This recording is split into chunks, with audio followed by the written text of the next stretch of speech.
శివాయ. ఇవాళ మనం చెప్పుకోబోయేది శరీర తాయెత్తుల గురించి రెండవ భాగం.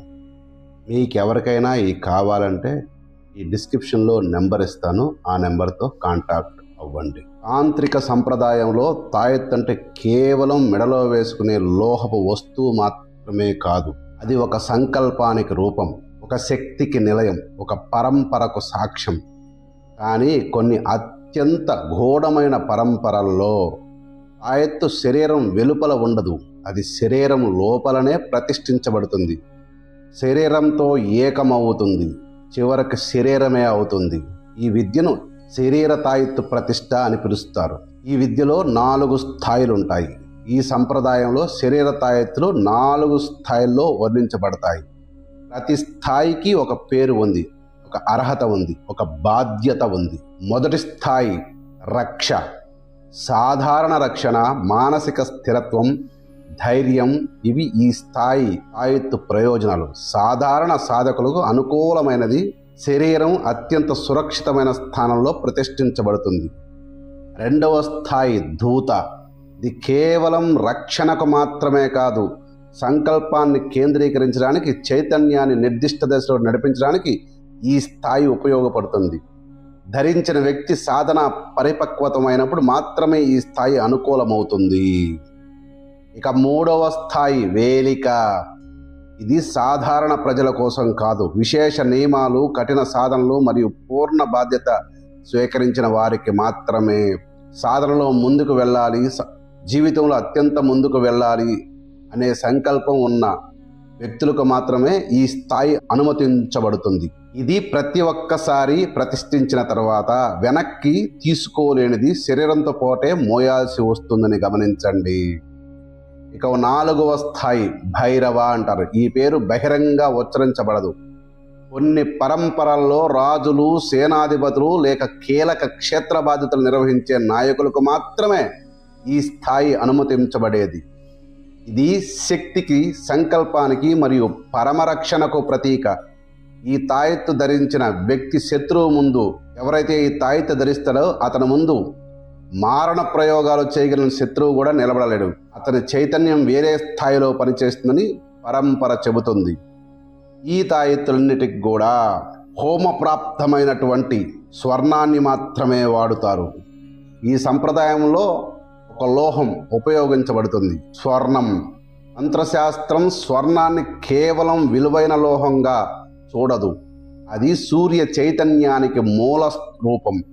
శరీరంలో ప్రవేశించిన స్వర్ణ కణాలు రక్త ప్రసరణతో కలిపి వ్యాపిస్తాయి, అవసరమైన సందర్భంలో ఒకే కేంద్ర బిందువుతో సమీకృతమై ప్రతిపాదిస్తాయి అని పరంపర చెబుతుంది.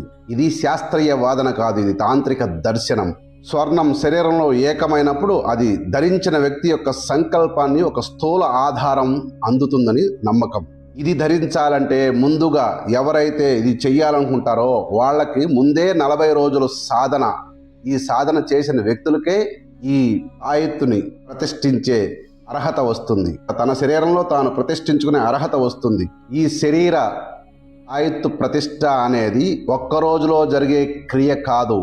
ఈ విద్యను స్వీకరించాలనుకునే ప్రతి సాధకుడు స్థాయి ఏదైనా సరే మొదట 40 రోజులు నిష్ఠాపూర్వకమైన సాధన పూర్తి చేయవలసి ఉంటుంది. ఇది కేవలం ఈ నవకాళిక సంస్థ విధించిన నియమం మాత్రమే కాదు, ఇది పరంపర నిర్దేశించిన అర్హత పరీక్ష. ఈ 40 రోజులు సాధకుడు ఏం చేయాలో, ఏ నియమాలు పాటించాలో, ఏ దిశలో సాధన నిర్వహించాలో అది దీక్షా సమయంలో గురుముఖత్వగా మాత్రమే అందించబడుతుంది. ఇది బహిరంగంగా చెప్పగలిగే మాట కాదు. బహిరంగంగా చెప్పగలిగేది ఒక్కటే, ఆ 40 రోజులు శరీరాన్ని సిద్ధం చేస్తాయి, మనసు శుద్ధి చేస్తాయి, సంకల్పాన్ని దృఢపరుస్తాయి. ఆ సాధన పూర్తయిన తర్వాతే సాధకుని శరీరం తాయెత్తును స్వీకరించే స్థితికి చేరుతుంది. అంతకుముందు ప్రతిష్ఠ జరిపిన ఫలితం శూన్యమవుతుంది. పరంపర స్పష్టంగా చెబుతుంది. అర్హత అది ఎవరికి? ఈ విద్యలో అత్యంత ముఖ్యమైన విషయం ఏంటంటే శరీర తాయెత్తు ప్రతిష్ఠ అందరికీ అనుకూలమైనది కాదు. శరీర అర్హత ఉండాలి, సాధన పరిపక్వత ఉండాలి, గురువు అనుమతి ఉండాలి. ఈ 3 లేకుండా ఈ విద్యను సమీపించే వారికి ఇది పరంపర స్పష్టంగా హెచ్చరిస్తుంది. ఫలితం ప్రయోజనానికి బదులు విపరీతాన్ని అందిస్తుంది. గుర్తుపెట్టుకోండి సాధకులారా. అందుకే మీకు ముందు ఇది కావాలి అనుకునే ప్రతి ఒక్కరూ 40 రోజులు మేము చెప్పినట్టు సాధన చేసిన వ్యక్తులకు మాత్రమే ఇది అందించబడుతుంది, మీ శరీరంలోకి పంపించబడుతుంది. అందుకే ఈ విద్య రహస్యంగా ఉంది. అందుకే భైరవ తాయెత్తు పేరు మౌనంగా మాత్రమే ఉచ్చరించబడుతుంది. తంత్ర సంప్రదాయంలో శరీరం ఒక దేవాలయం. ఆ దేవాలయంలో ప్రతిష్ఠించబడే తాయెత్తు కేవలం లోహం కాదు, కేవలం రక్షణ కాదు. అది గురు పరంపర నుండి శిష్యుడికి శరీరంలోకి ప్రవేశించే ఒక జీవంత సంకల్పం. ఈ సంకల్పం శరీరంతో పాటు జీవిస్తుంది, శరీరంతో పాటే మోక్షాన్ని వెతుకుతుంది. మీరు 40 రోజులు మీరు నిష్టగా నిలబడగలిగితే పరంపర మీకోసం వేచి ఉందనే విషయాన్ని గమనించండి. చూసుకోండి సాధకులారా. సర్వే జనా సుఖినో భవంతు.